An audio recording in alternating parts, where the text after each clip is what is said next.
O nosso Momento Prevencor de hoje, diretamente aqui do Centro de Prevenção, nós temos a oportunidade de falar sobre um tema pouco abordado, não é? E para nós é uma grande oportunidade de conhecimento. Nós vamos conversar agora com o Dr. Benito Garbellini Júnior, ele que também é coordenador do Pronto Atendimento da Santa Casa de Marília. Nós vamos conversar hoje sobre um trabalho de pesquisa, não é? Principalmente voltado ao tratamento, à eficácia dos medicamentos em casos específicos. É um grupo de suma importância no Brasil e no mundo todo. Esses trabalhos acontecem e é com muita alegria que nós podemos compartilhar com vocês a atuação desse grupo de investigadores científicos aqui na cidade de Marília. Dr. Benito e a equipe Prevencor fazendo parte desse trabalho também. Então hoje nós vamos abordar um pouquinho mais, né, sobre a importância desse trabalho para os pacientes e para a comunidade de um modo geral. Tudo bem, Dr. Benito?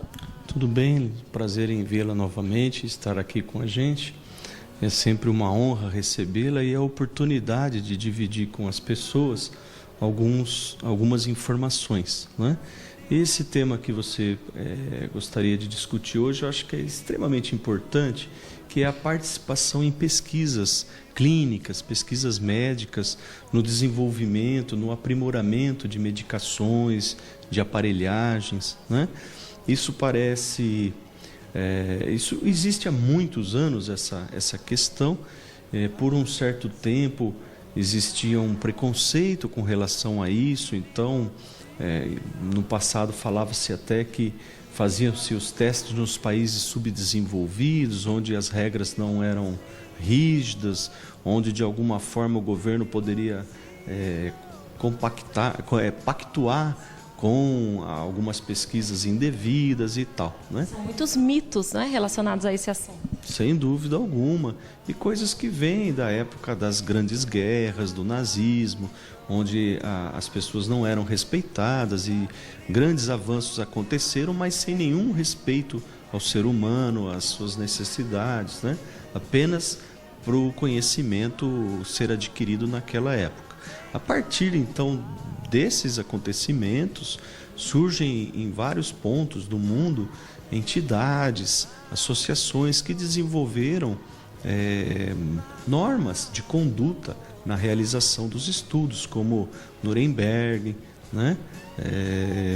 Onde regras são colocadas para que as pessoas sejam adequadamente conduzidas, cuidadas. Estipulando limites, né? Até onde esse trabalho pode seguir. Sem dúvida que o que seja proposto não traga prejuízo para as pessoas, né? Coisa que no passado não existia. E isso vai acontecendo ao longo do tempo, e o Brasil começa a entrar nas pesquisas. Na década de 80, já existiam pesquisas antes, mas não era habitual pesquisas internacionais chamadas multicêntricos, onde vários países participassem, até por questões de custo e logística, né? Nem o telefone funcionava direito, telefax. Imagina como eram trocar as informações naquela década de 70, 80, né? Por outro lado, o Brasil vai entrando dentro dessas pesquisas e o que a gente vem assistindo é uma evolução dos órgãos reguladores dessas pesquisas, né? Hoje nós temos a Anvisa, que toma conta da pesquisa clínica no país, que segue diversos códigos internacionais, né? E sempre que nós vamos realizar uma pesquisa, nós temos que estar dentro desses códigos, fora os códigos adotados pelo FDA, que é o órgão que regula medicações e alimentos nos Estados Unidos, e mais os órgãos europeus também, que regulam essas medicações. Então, esses centros de controle, de atuação nas pesquisas, vão ganhando força, e a pesquisa deixa de ser uma coisa entendida como ser uma cobaia, né? E passa a ser entendido como um benefício prestado à sociedade. Quando eu participo de uma pesquisa, de alguma forma eu vou ajudar a aprimorar um tratamento, aprimorar um diagnóstico, né? No sentido de que mais pessoas possam ser bem tratadas, né? E eu acho que o brasileiro é interessante por esse aspecto, porque ele entende isso e ele gosta de participar, as pessoas gostam de participar das pesquisas. E, na verdade, a gente percebe que esse nível, não é, técnico, científico, o nível dos profissionais envolvidos, em pouco tempo até, né, já vem conseguindo essa árdua tarefa de desmistificar o assunto.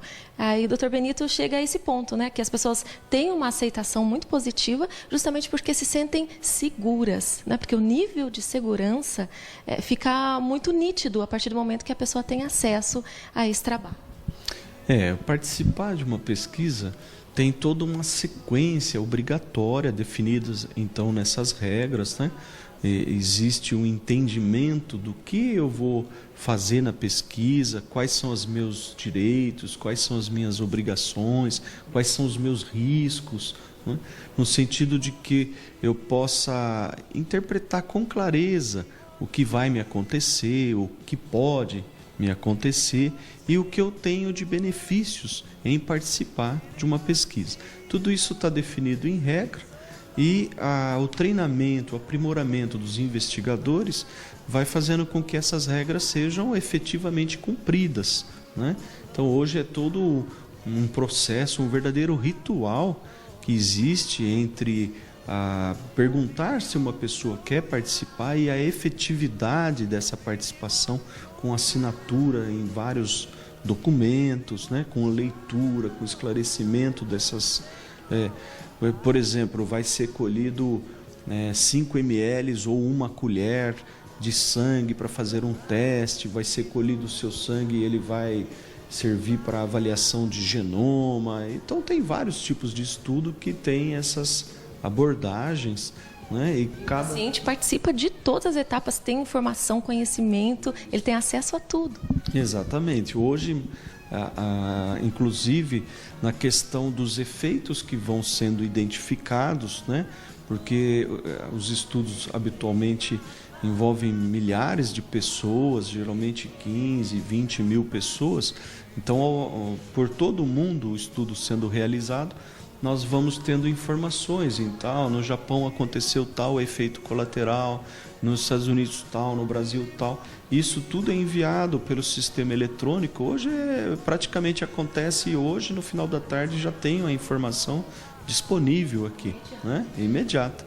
E quando o participante do estudo volta para suas avaliações, nós temos que informar, olha, aconteceu isso no estudo, assim, assim, assim, o senhor está tendo, o senhor não está tendo, no sentido de manter as pessoas informadas sobre as coisas que estão acontecendo dentro do estudo, tanto aspectos que não sejam tão bons, como os aspectos bons que possam estar acontecendo em decorrência do tratamento. E esse é um dos outros, né, benefícios, porque são vários, mas, na verdade, regionalizar esse atendimento faz com que o profissional, né, o cientista, o investigador, tenha condições de entender a diferença, né, de um paciente para o outro, principalmente no quesito aí, genético ou até mesmo da localização onde ele se encontre, né? Então, são aspectos muito pessoais. Isso também dinamiza muito a pesquisa e a torna ainda mais eficiente, porque vocês vão percebendo o que pode acontecer com alguém na Ásia, né, pode estar relacionada principalmente à questão genética. E isso, para nós brasileiros, né, é algo também importantíssimo, porque são respeitadas as nossas características. Isso é fundamental, né? No passado, nós utilizávamos os conhecimentos adquiridos nos Estados Unidos, que são tradicionais em pesquisa, né? E o povo americano participa de forma ampla mesmo, impressionante a aderência que eles têm, os europeus, um pouquinho menos, mas também muito participativos. Então, nós pegávamos uma medicação desenvolvida nesses países, para aquela população, e acreditávamos que ela funcionaria bem para a nossa população, né? Mas isso não tem se mostrado dessa forma tão linear assim. O que a gente observa é que o Brasil é uma mistura de diversas raças, etnias, de tal forma que nós somos diferentes dos restantes do mundo, não somos iguais. É claro que muitas das medicações vão funcionar bem em qualquer parte do mundo, né? Mas quando você faz algo desenvolvido, testado na sua própria população, você tem uma segurança maior do efeito, o que ocorre nessa população, né? E isso passa a fazer parte da bula com segurança e não baseado numa pesquisa feita com pessoas que têm altura e peso muito maior do que nós, alimentação muito diferente, clima muito diferente, né? Então tem uma série de medicações, de tratamentos que realmente diferem de um país para o outro por conta dessas características geográficas, né? E até socioculturais. Hábitos, né, do dia a dia, rotina. Sem dúvida. Um tipo de alimentação que se come de preferência num determinado país pode interferir no efeito de uma medicação proposta para tratar uma doença. Então, essas coisas locais são fundamentais, né? Mesmo dentro do Brasil, é possível que uma medicação que seja muito eficiente na região sul seja tão eficiente na região norte, né? São características diferentes. A gente, quando olha as pessoas dessas regiões, a gente vê que essas pessoas são diferentes fisicamente e em hábitos também, né? Então, a medicina ela tem avançado no sentido de tentar ser individual no tratamento, né?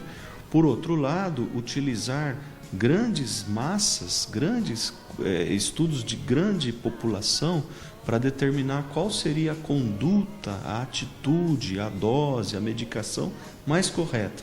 E, em cima disso, individualizar, né? Você tem esses hábitos, você tem esse estilo de vida, para você essa medicação seria melhor do que a outra, né? Isso seria o futuro dentro, e está sendo o futuro, dentro da medicina no dia de hoje. É uma grande tendência e o importante aqui hoje nessa nossa conversa é ressaltar, né, o trabalho dos profissionais, principalmente aqui em Marília, né, e para que você também possa se interessar ou quando, né, houver a possibilidade de receber um convite, já esteja informado, né, ou minimamente informado, entendendo que a nossa cidade faz parte dessa rede, né, de controle, de informação e, claro, principalmente de desenvolvimento da medicina de um modo geral. Então, é um grande privilégio poder contar, né, com o trabalho desses profissionais, assim como o Dr. Benito, atuando, né, e levando a informação de Marília depois, porque o resultado é divulgado, compartilhado, né, existe um intercâmbio de informação em eventos no mundo todo, né, doutor? Marília tem vários centros que desenvolvem pesquisa, vários colegas, né, de áreas diversas que gostam, participam e desenvolvem pesquisa. E, de fato, isso coloca a Marília muito bem cotada dentro da questão do desenvolvimento de uma pesquisa. Quando surge uma pesquisa, sempre são questionados os investigadores de Marília no interesse de participar e de desenvolver essa pesquisa. Isso também se deve pelo fato de que a gente está sempre fazendo um aprimoramento, está sempre participando dos treinamentos. Os treinamentos para pesquisa são árduos, são cansativos, né? São burocráticos, porque a gente tem que relembrar as leis todas, relembrar as regras de segurança todas, né? Então, são coisas que exigem bastante do investigador esse aprimoramento. Mas, em compensação, a gente tem participado de vários estudos internacionais. Hoje nós estamos com 7 estudos em andamento, alguns na fase regulatória, outros já... A fase regulatória é a fase que envolve a Comissão de Ética em Pesquisa de Seres Humanos, que é demonstrar a normativa de funcionamento do estudo, que nós vamos seguir as regras, tem uma série de processos, né? Estudos que os pacientes já estão tomando a medicação e estudos que estão se iniciando nessa semana e na próxima semana, então vai começar a colocar os pacientes dentro, né? Desses estudos nós temos exclusivamente da indústria farmacêutica nacional, né? O que também está demonstrando que o Brasil está ganhando know-how, está ganhando habilidade para desenvolver os seus próprios projetos, né? A maioria das vezes nós importamos os projetos que vêm de universidades de fora, de outros países. Isso nos honra muito, lógico. A Duke University nos orientando num estudo é fantástico, né? Por outro lado, também nos alegra muito ter uma indústria brasileira, com capital predominantemente brasileiro, desenvolvendo pesquisa no Brasil, né? Isso é muito interessante, a gente fica feliz com isso. Isso demonstra que os investigadores estão cada vez mais treinados, cada vez mais habilitados a atender esse tipo de tratamento, que é um tratamento diferente de você atender uma pessoa no seu consultório, orientá-la, né?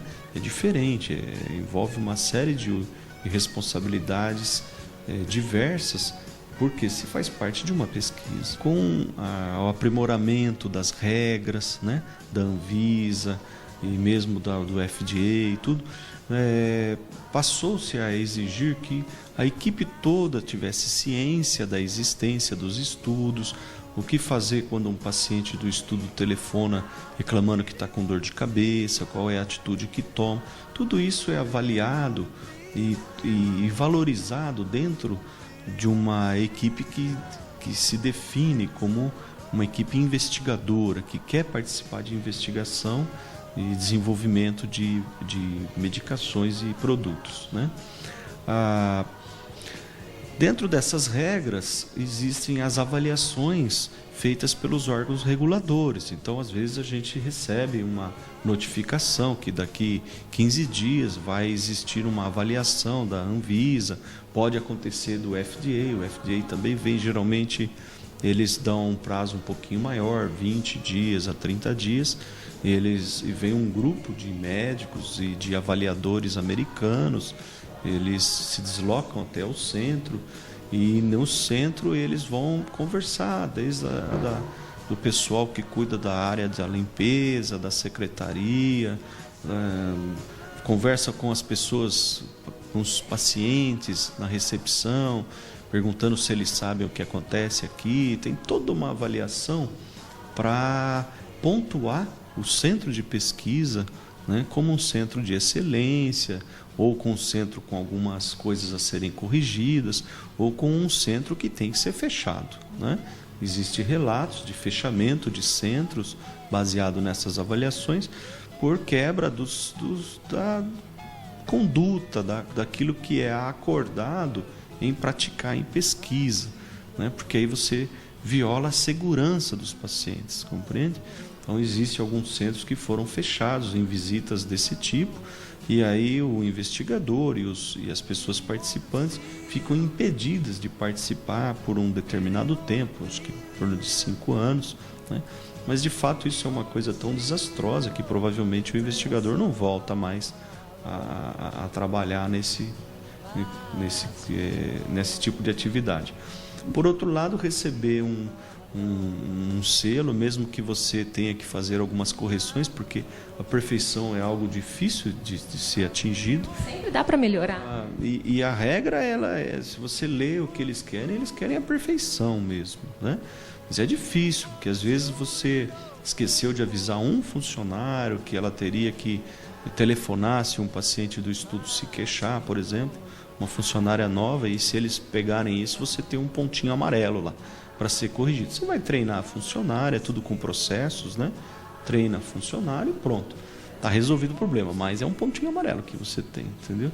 O habitual é que os centros fiquem mais ou menos entre 80% e 90% de aprovação, e com ações corretivas, que eles chamam. Então, que é esse caso, um funcionário não sabia da existência, você faz a ação corretiva, que é treinar, e está resolvido o problema, né? Eu acho que, para finalizar, né, eu acho que a gente pode dizer assim, como vocês estão vendo aí as imagens, o espaço, né, o arquivamento, né, dessa documentação, então é uma documentação riquíssima, o atendimento, o acompanhamento, todos saem ganhando pelo nível de exigência. Todos. O paciente sai ganhando porque ele acaba entrando num ritmo, né, com hábitos controlados, e ele pode até mudar o seu ritmo de vida, o seu hábito, né, cotidiano. O paciente enriquece, né, né, o seu dia a dia, seu grau de conhecimento, todos os envolvidos eu acho que saem ganhando, porque o nível de exigência é muito alto. Então, realmente, para todos os envolvidos, é algo, uma grande oportunidade, né, de aprendizado e de crescimento, se a gente pudesse resumir essa atuação e esse trabalho. Eu acho que você falou bem. De fato, há um ganho geral dos participantes, né? Dos funcionários, dos médicos, dos pacientes, porque esse conhecimento ele é obrigatório, então vai ser difundido, o paciente vai entender que ele tem direitos, que ele tem deveres, né?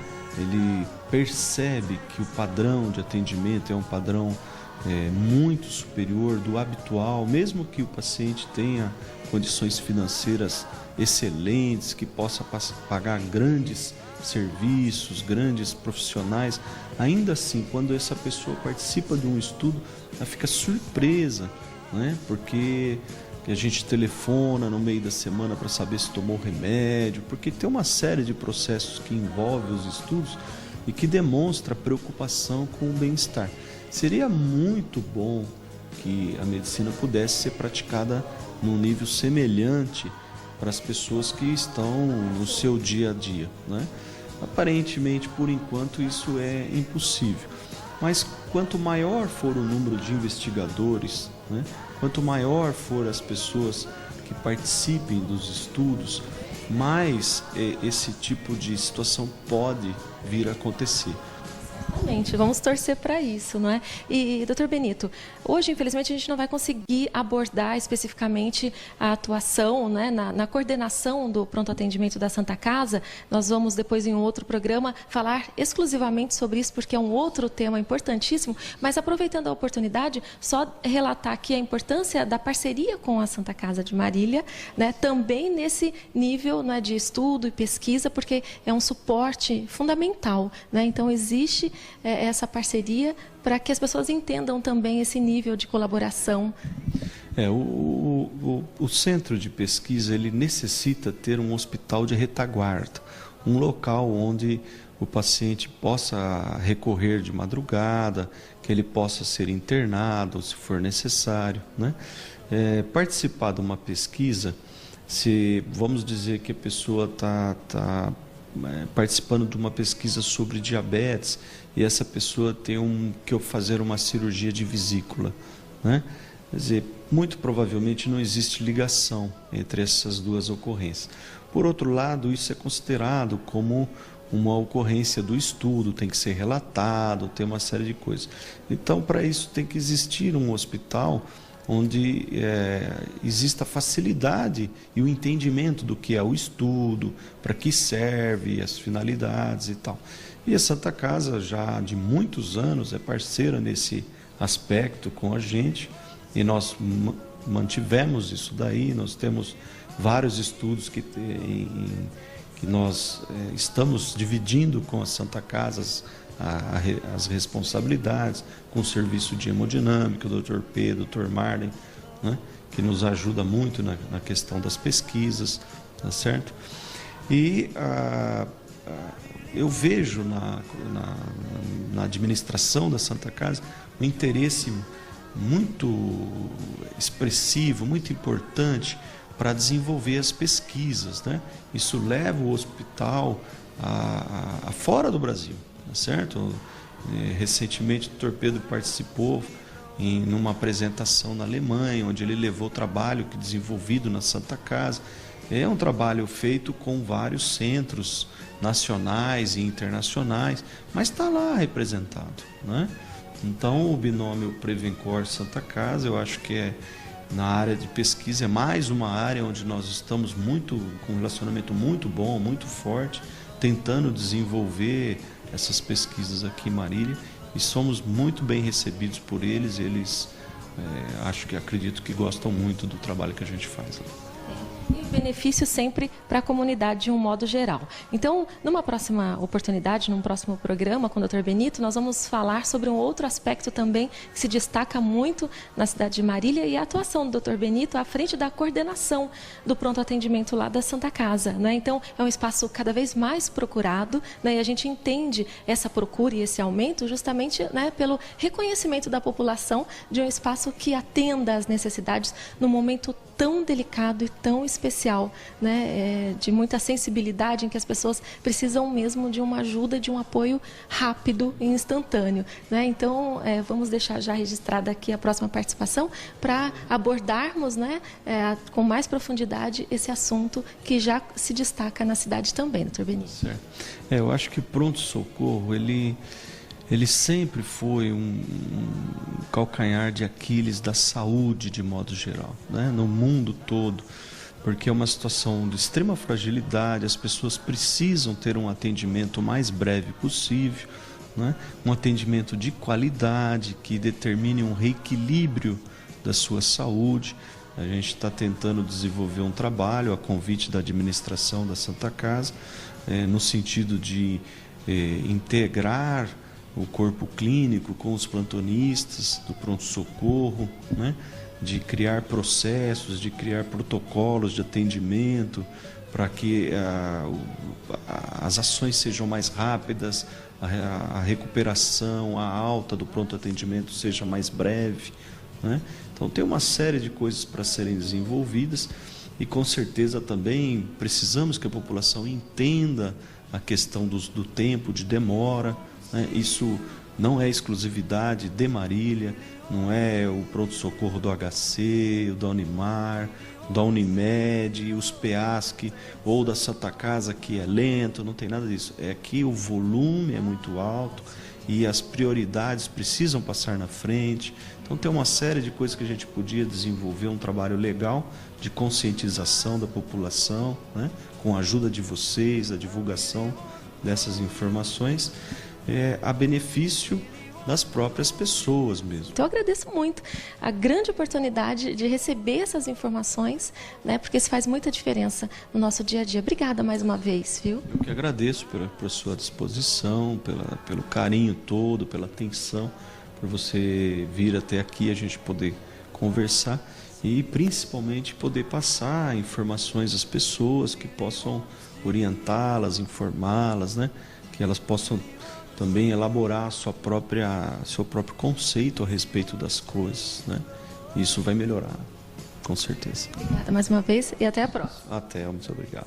Muito bem, você continue acompanhando a nossa programação, sempre, né, com esse objetivo de provocar a reflexão e a sua participação também nos nossos temas aqui, principalmente ligados à área da saúde.